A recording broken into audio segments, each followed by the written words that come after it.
The only reason I even glanced outside that night was because the old sodium lamp on the catwalk started flickering, and I didn't want to file another maintenance report. I was chewing sunflower seeds, clicking through cameras, just waiting for my relief shift to show up at 5. But when I looked through the grimy window, I saw, dead center under that awful lamp, maybe 15 yards out past the perimeter, this shape. Not a shape, really. A person, or at least meant to look like one. You have to understand, there's just nothing out here. You see headlights, you call it in. That's it. There's not supposed to be anything else. It was tall. Taller than anyone in my crew, taller than me by a head or two, I'd say. And it wasn't doing anything, just standing stock still, facing me. Desert night is a strange color. Sand and scrubby brush, all flat and gray. The light turning everything washed out yellow. The figure didn't move, not even a shift of weight. I kept waiting for that moment your eyes adjust, and you realize you've been looking at a trash bag caught on the fence, or a shadow licked up by the floodlights. But it was just there, upright, perfectly straight. I tapped the glass once with my knuckle out of habit, like that would do something, but of course it didn't. I told myself maybe it was one of the crew, out for a smoke, but that makes no sense.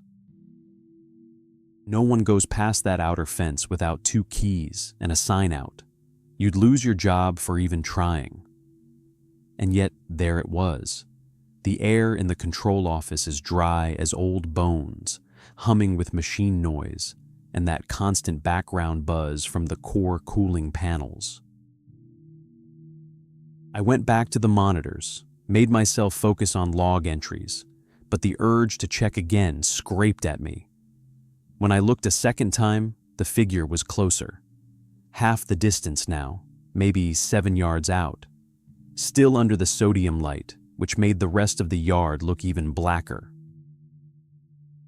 Its face wasn't right. It had one but I can't explain.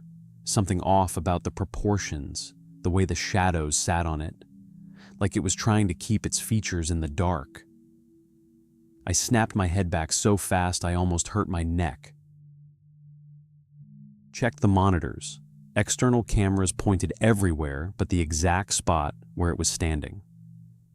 All the feeds showed empty sand, empty wire.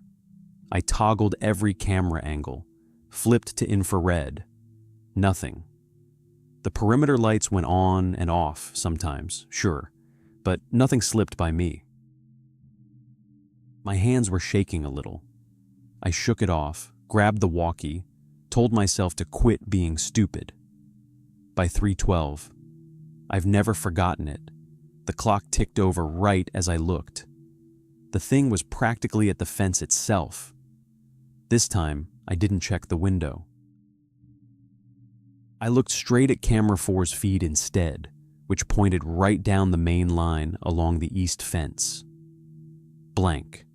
No movement, no shapes, nothing but that weird sway the desert gets at night, almost like it's breathing.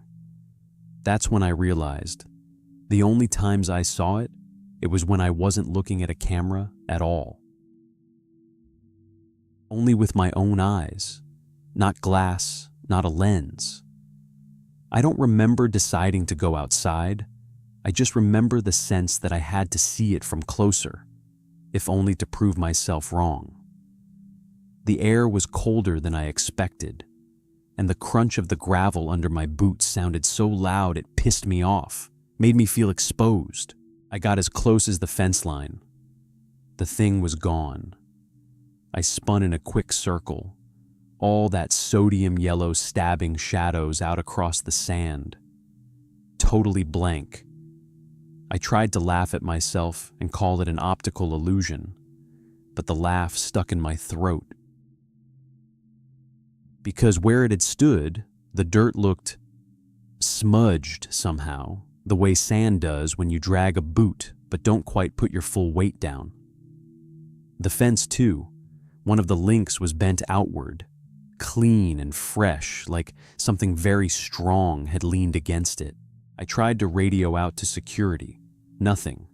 Just white noise. That shouldn't happen. Radios have dead spots, but not here, and not on clear nights. Back inside, I locked every door between me and the outside, which was another thing I never did, but my skin crawled until the bolts were set. I sat back down by the monitors and waited. I must have stared at the one black section on the yard map for half an hour. At some point, I don't know how late it was, maybe closer to 4, I realized the air was different. It wasn't just the hum. It was like something squeezing in, pressure behind my head, behind my eyes. I found myself breathing lighter. There's a certain chemical smell when something's wrong inside the plant, like ozone or melting plastic. But this wasn't like that. It was faint, like stone dust and old paper, but not supposed to be there. Switching through cameras, my stomach tying itself up, suddenly every monitor flickered at once, and there was this jump. Like for one frame, every single camera caught something tall, standing exactly between two spots where it shouldn't be. A chattering, fragmenting silhouette, like it was in 3 places at once. It was nothing my brain could line up or reason through, so I just sat there, heart hammering, waiting for something I couldn't put a name on. I nearly bolted right then, but leaving means going outside, crossing the yard, and the only route to the parking shack was straight past where I'd seen it. Instead, I tried to kill the lights, thinking maybe that would help. Maybe, I thought, if it can't see me, it'll go. But the switches fought back. The breakers jammed. The main panel threw a spark that burned my hand. So I killed just the office lights, left the rest, sat shivering in the blue screen glow. That's when I started hearing footsteps above me on the metal catwalk, the walkway that runs around the outside of the control office. They were slow, too steady to be wind or machines, dragging after every few steps, deliberate in that way that means this is meant to be heard. The footsteps stopped, and they didn't start again. The security cameras covered some of the upper walkways, but not the section above me. I listened. Just empty night, and then, so faint I almost missed it, a soft clicking, like tall fingernails tapping metal directly overhead. My scalp prickled so badly it hurt. I debated calling the emergency line, but again, radio dead, cell dead, everything dead. What could I tell them anyway? There's something up here with hands too big for its own body. Come quick. Now here's where I know I made my big mistake. I opened the office door just enough to stick my head out. Nothing but blackness, catwalk empty. I crept around, shouldering my way around corners, half convinced I'd find a coworker with a flashlight playing a trick. But all I got from my trouble was a view of the yard, the fence, the sand stretching forever beyond, and way out beyond the second set of lights, just at the edge of the illumination, the figure again, drawn back outside, but facing the building, not the yard this time, like it was staring through walls, straight at where I stood. I ducked back inside fast, heart doing something sharp inside my chest.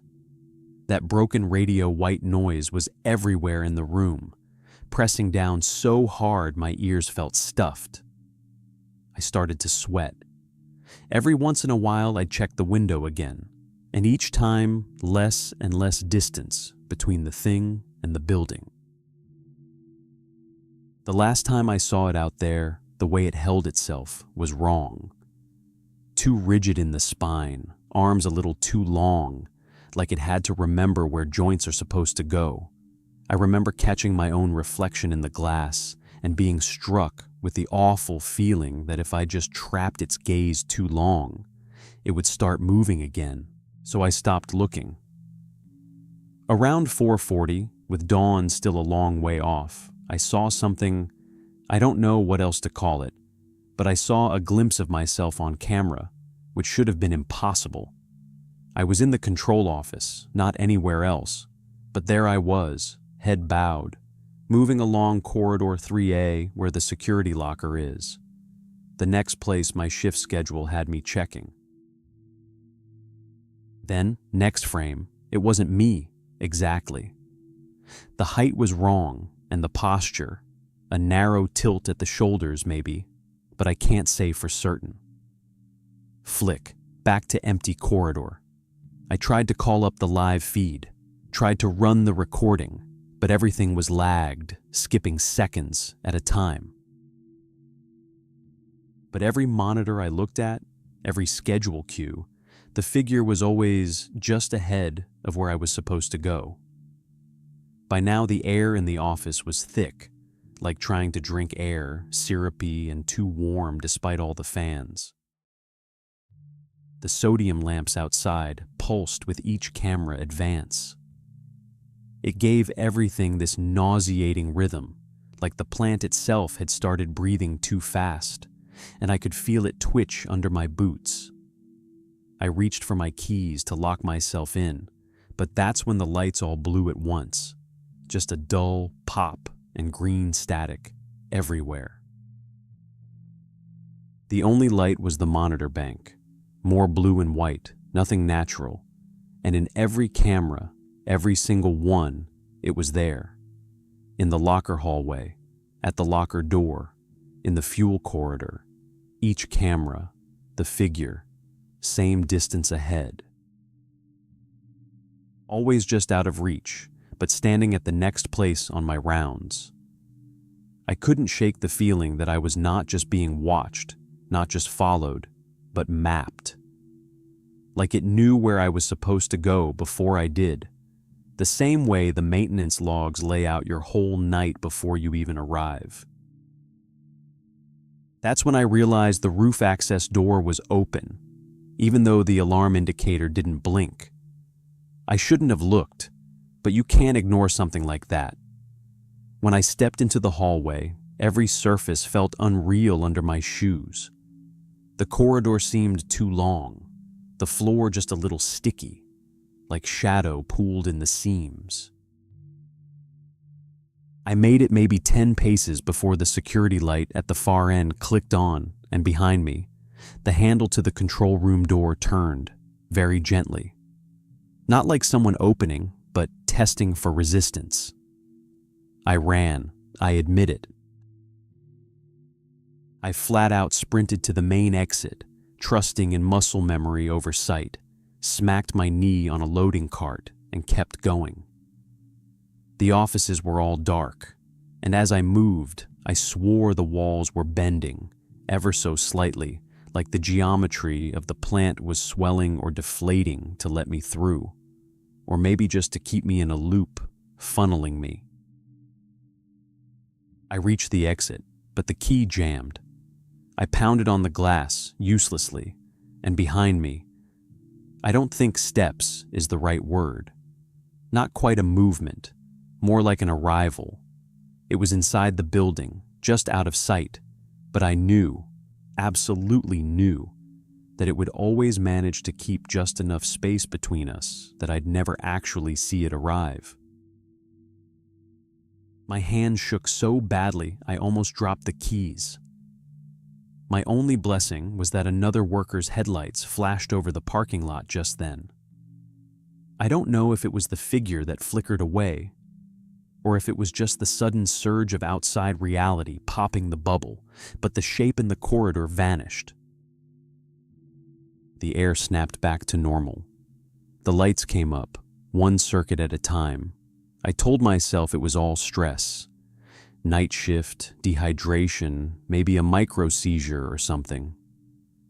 But when I went out with my relief and did the handoff, he paused halfway through, looked over my shoulder at the glass, and asked me, "Hey, did you see that guy by the fence? Or is it just me?"